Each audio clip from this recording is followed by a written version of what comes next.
The school library, 30 minutes before closing, rows of silent bookshelves stretched toward the back wall. Yuto slid the borrowed mystery novel onto the return pile. A folded piece of paper slipped from between the pages and fluttered onto the counter. A note?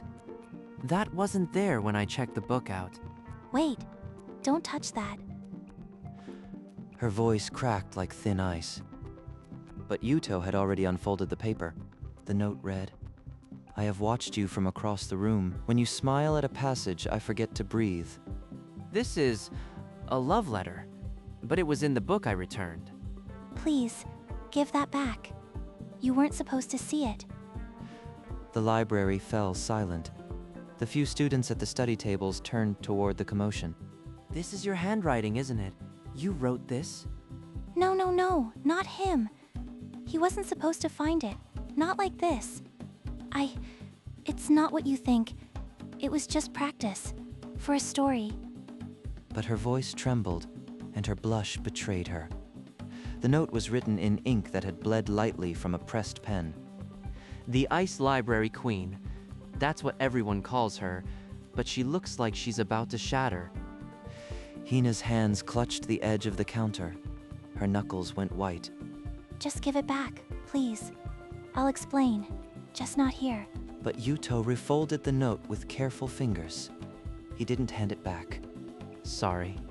I think I need to hold on to this for a while. Hina didn't move. She stood there as if the floor had turned to ice beneath her. I've seen that look once before, when someone loses something they can't replace. He walked out into the dim hallway, the library door swinging shut behind him. The note rested in his pocket like a secret. Why would someone who barely looks up from her desk leave a love note in a returned book? Yuto's room grew dark as evening settled. He didn't bother with the light, just dropped his bag and spread the day's note on his desk. I've been finding these folded papers and returned books for months.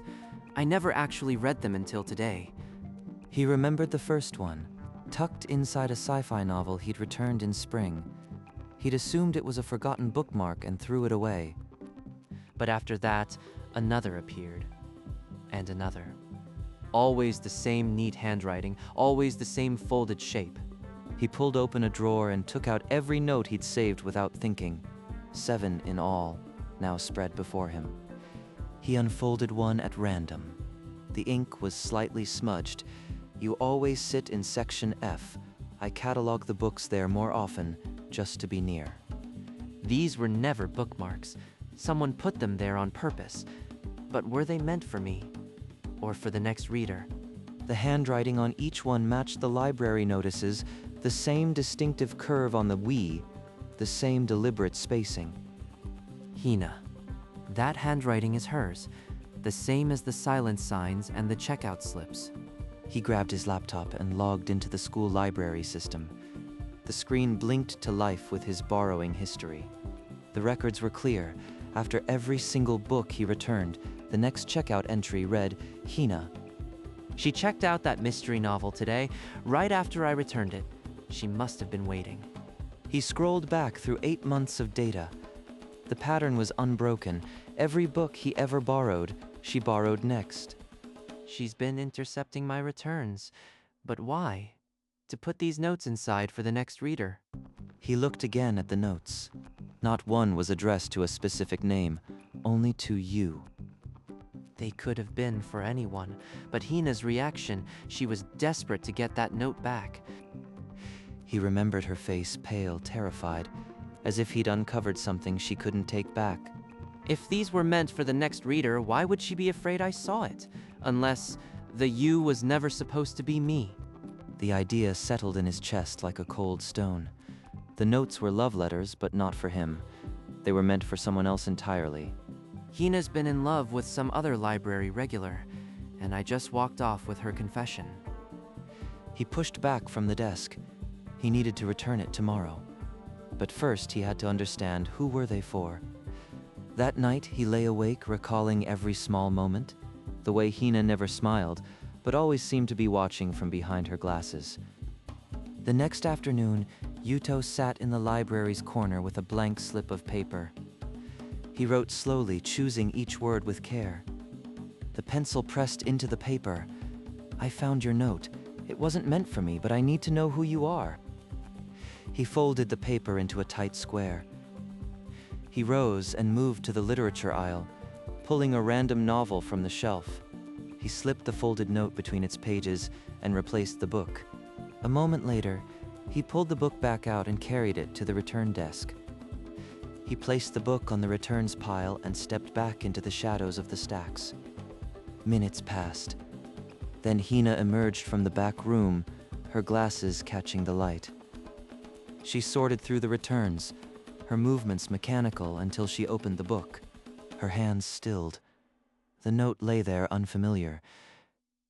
The note read, I found your note. It wasn't meant for me, but I need to know who you are. Hina's fingers trembled, almost crushing the paper. She looked up sharply, scanning the library. No one was watching, or so she thought. With a shaky breath, she checked the book out under her own name and clutched it to her vest. Yuto, hidden between the shelves, saw her press the book to her heart before she disappeared into the back. She took it, and she didn't throw it away. Now she knows someone found her secret. Will she write back? The silent game of notes had begun. Yuto walked to the exit, pausing at the door. He glanced back toward the staff room where Hina had vanished. A tiny, unfamiliar tightness settled in his chest, not dread anticipation. 2 days later, Yuto returned to the library after school. Still no reply. Did she even read my note? He sat in his usual corner but couldn't concentrate. Hina emerged, pushing a cart of books, her expression remote. She reshelved with precision, then paused, glancing around. Yuto slipped behind the next shelf, watching through a gap. She slid a note into a poetry book on her cart. She placed the book low, then fled into the back office. A reply. Once she was gone, Yuto moved to the shelf and picked up the book. The note was pale blue, folded with a careful crease. The message read, "You read my words. That alone feels like a window thrown open." A window thrown open. She thinks I'm a stranger. It continued, "I can't say my name, but read Norwegian Wood and the Little Prince. They might explain." She's guiding me through her heart with books. He folded the note and tucked it away. Over the next week, the exchange became routine. Yuto would request a book, Hina would deliver it with a note. Her notes grew longer, sharing quiet hours in the philosophy section, the scent of old paper after rain. I wrote back about mystery novels, my grandmother reading aloud, secrets I'd never shared. In the library, Hina still shushed students with frozen glares. But once, he caught her reading his latest note, and a faint smile touched her lips. 2 people, the Ice Queen and the girl who writes about moonlight on shelves. And against all reason, Yuto felt a pull toward the girl whose name he wasn't supposed to know. One afternoon, Yuto's phone buzzed with a library notification. Hina had checked out his requested novel before he even touched it. She's not just intercepting returns anymore, she's taking out my books directly. She knows it's me, the anonymous replier. He found her at the counter, shelving new arrivals. Why are you borrowing my books, Hina? She flinched. Her eyes dropped to the floor. I just... She couldn't finish. A student approached, and she fled into the back office. She's terrified, but I need to know. Later that day, Yuto found a note taped inside his locker. He unfolded it with unsteady hands. The note read, "I never meant for you to find the first one, but after you wrote back, I started leaving them on purpose. I wanted to be the one who received your words." It ended with, "Please don't hate me. I'm not brave enough to say this to your face." The notes were always for me. Every single one. But she won't speak to me. I have to force this open. He wrote a reply. "I know who you are. Meet me in the library after closing tomorrow. I'll wait." He folded it and slid it into a returned novel the next morning. That afternoon, Yuto watched from the reference section as Hina sorted returns. When she found his note, her face went pale. She crushed the paper against her chest, then fled into the back office. She never came out. At closing time, the lights flickered off and Yuto sat alone in the dark. She's too scared to face me, and now she's hiding from herself. The next school day, Yuto searched for Hina after the last bell. He spotted her slipping into an empty classroom at the end of the east wing. He waited a few minutes, then followed. The classroom was dim, chairs stacked on desks. A single notebook lay open on a far table. Is this hers? Left behind? He stepped closer, heart pounding. The pages were covered in her familiar handwriting. But this wasn't a note to him. It was a draft, full of crossed-out lines and rewrites. The top line read, "Dear Yuto, I don't know how to say this without running away. I've been writing these practice letters for months, trying to find the courage for you. But I'm a coward, so I'll just keep hiding them in books, hoping you'll never find the real one." Practice letters. The original note, it was just a draft. She never meant for it to reach anyone. She was writing to herself. Then the door creaked open. Hina stood frozen, her arms full of books. What are you? No, not that notebook. Why him? Her books crashed to the floor. You weren't supposed to. I never wanted you to read that. She turned and fled down the hallway. Hina, wait. But her footsteps had already faded. She's been in love with me all along, and I just shattered the last wall she had. He looked down at the notebook, then back toward the door. She was gone. He picked up the notebook and read the draft once more. She was writing to herself, but the words were all meant for me. He carefully tore out the page with the draft and folded it into his pocket. He left the classroom and began searching the school hallways. He stopped classmates and teachers, asking if anyone had seen her. No one had. Hina had simply vanished. Near the faculty office, 2 teachers spoke in hushed voices. He overheard a teacher say, "Hina's parents are transferring her. The paperwork is almost finished." Transferring. They're forcing her to leave. He found an empty desk in a study hall and wrote a single line. The note read, "I read your draft. I feel the same. Please don't leave." He hurried to the library, but the doors were locked. A sign read, "Closed for renovations. Tomorrow is the final day for returns." Through the glass, a library assistant saw him and opened the door a crack. Yuto asked, "Is Hina here?" The assistant shook her head and whispered that Hina would be packing her boxes tomorrow, her very last day. Please, give her this. He pressed the note into the assistant's hand and walked away. As he walked home, the sun dipped behind the horizon. One chance. Tomorrow, if I miss it, she's gone for good. That night, he sat at his desk, the old notes fanned out before him. He read each one, now fully understanding the hidden meaning behind every word. He carefully put them away, a quiet resolve forming. Tomorrow he would not let her slip away. The next morning, Yuto pushed open the library doors. The renovation signs swung on the glass. The main room was a hollow shell, shelves half empty, chairs stacked in corners. Near the counter, Hina knelt beside a cardboard box, packing books. Her hair curtained her face. She didn't look up as he approached. You came? Her voice was barely a whisper. She reached into the box and pulled out a worn blue diary. She pressed it into his hands without meeting his eyes. Read this. Not now. Later. Then she walked past him, her footsteps quick and uneven, and disappeared through the staff door. Not now, but she's leaving. I have to know. He opened the diary. The pages were filled with her handwriting, months of hidden thoughts.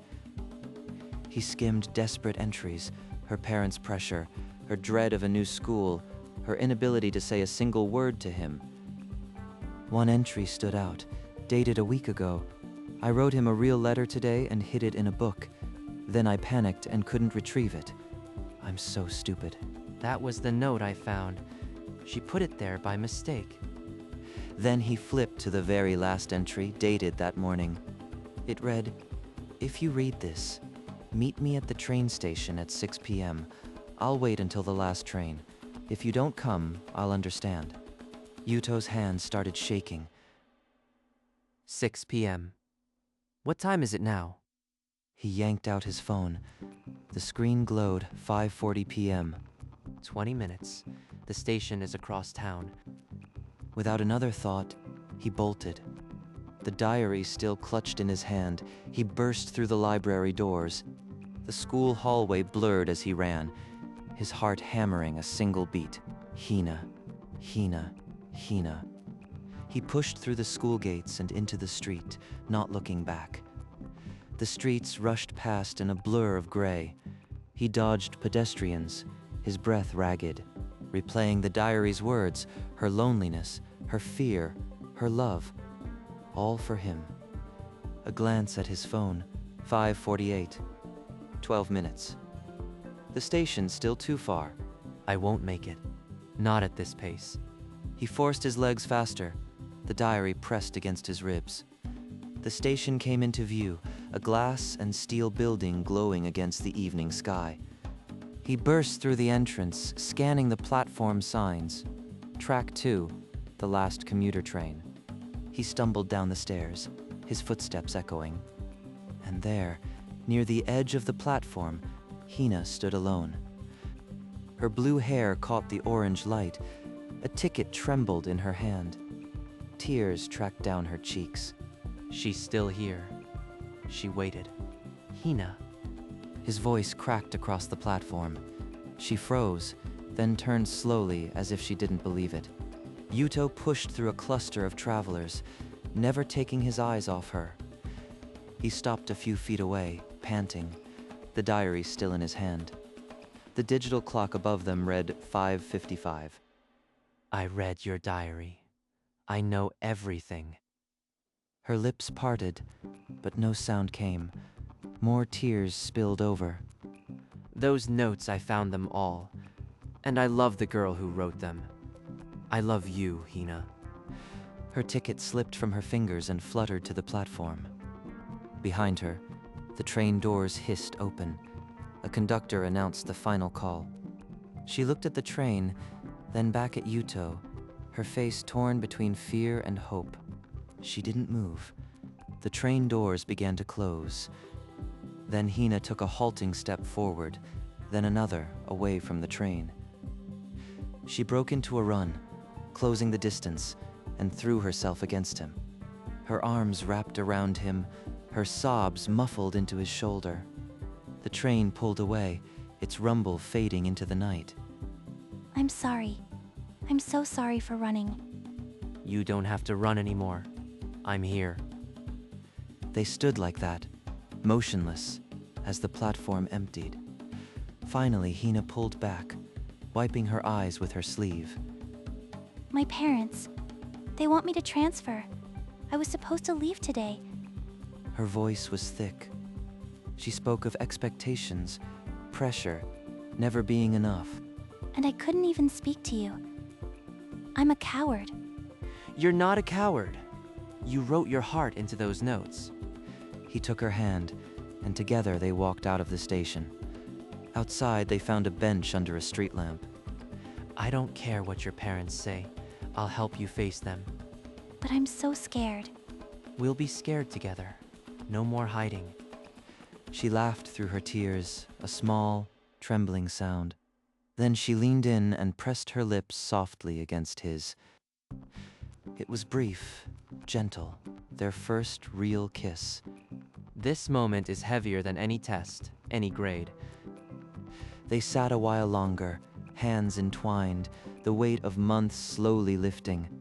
Eventually they rose, walking into the evening together, not looking back. The next afternoon they met in the small park behind the school. They sat on a bench beneath a cherry tree, its branches bare but promising. I used to see you walk through here every day. I'd hide behind that wall. She laughed, a light sound, free of the library's silence. And I never noticed. I was too busy trying to be invisible. You weren't invisible to me. They talked about books, the mystery novels he loved, the poetry she hid. Why all the practice letters? Why couldn't you just talk? Because I'm not brave. The notes were the only way I could be myself. The real me was in those folded papers. Then I'm glad I found them. I prefer this you. She looked at him, her eyes brighter than the library's cold lights. When the library reopens, will you meet me there? Not in notes, in person. I'll be the first one through the door. They talked until the street lamps flickered on, planning small rebellions. No more hidden words. We'll write a new story. Hina leaned her head against his shoulder, a quiet trust settling in. I'm still afraid of my parents, but less afraid of losing you. We'll handle them, one step at a time. He took her hand, and they walked back toward the school, the library's dark windows promising return. The cold librarian was gone. In her place, a girl who laughed under cherry trees. Maybe the library isn't the only place I can be myself. 2 weeks later, the library doors opened again. The renovation sign was gone. Inside, Hina arranged new releases on a front display. She hummed a quiet tune. A student approached the counter, surprised when Hina greeted her with a warm good morning. Word spread in whispers. The Ice Queen had melted. Then Yuto walked in, a thick mystery novel in his hands. He placed it on the return counter, and a folded note slipped out, landing softly. Hina's hand paused midair. She recognized the pale blue paper. She unfolded it, her lips already trembling. The note read simply, "To the librarian who finally smiled." Yuto. She lifted her gaze to him, and a smile spread across her face, warm, unguarded, everything the old Hina had hidden. Welcome back, Hina. She didn't try to hide the tears. She let them fall right there in the middle of her library. You kept your promise. First one through the door. I said I would be. And I brought one last note. I thought we agreed no more hidden notes. This one isn't hidden. It's right here in the open. She pressed the note to her chest, as she had that first day, but this time she didn't run. Other students glanced over, whispering. The Ice Library Queen had smiled and kept smiling. I've seen her terrified, crying and laughing. But this is my favorite. Hina caught his eye and mouthed, "Thank you," her cheeks pink. He nodded, then turned to browse the shelves, leaving her to her kingdom of books and smiles. An afternoon calm returned to the library, soft as the dust in the sunbeams. Sunlight painted long rectangles across the wooden floor, undisturbed. Hina climbed a ladder in the poetry section, her movements light. She hummed a song under her breath, a tune she'd never have dared before. Below, Yuto sat at his usual table, a novel open but unread. She's always humming now, like the silence finally let her go. He glanced up and caught her eye, holding it a moment. She smiled, a quick flash of warmth before turning back to the shelf.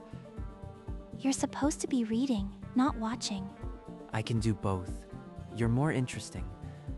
She laughed, the sound soft in the high-ceilinged room. The cold librarian never returned. She was simply Hina now, the girl who had written 1,000 love letters in secret. And she had finally learned to speak them aloud. Are you almost done? I want to show you something. Just this last shelf, and then I'm yours. She pushed the final book into place and climbed down. He took her hand, and they walked toward the tall windows. Outside, the cherry trees were starting to bloom, pale against the sky. I used to believe love was something to hide in books. And now? Now I think it's what fills every page. On a low shelf in the poetry section, a small wooden frame rested. Inside, The original note, the one that had fluttered onto the return counter months ago. The words were still visible. I have watched you from across the room. When you smile at a passage, I forget to breathe. A library card was tucked beside it, dated the day of the return. It bore Hina's name, and beneath it, Yuto had added his own in pencil. Now, the library thrived with soft voices and quiet laughter. The reopened banner still hung over the entrance, its edges curled from weeks of sunlight. But no one called her the Ice Queen anymore. As afternoon light slanted low, Yuto closed his book at his usual table. Ready to go?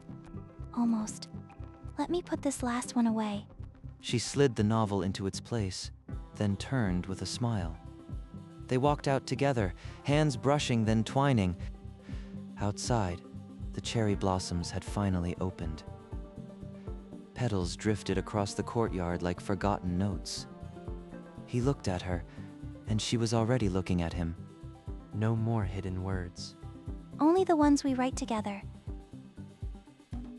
The sun sank behind the school, painting the library windows gold. Inside, the framed note caught the last light, a silent reminder of the librarian who once only smiled on paper, and the boy who found her heart in a returned book. The library doors closed gently behind them,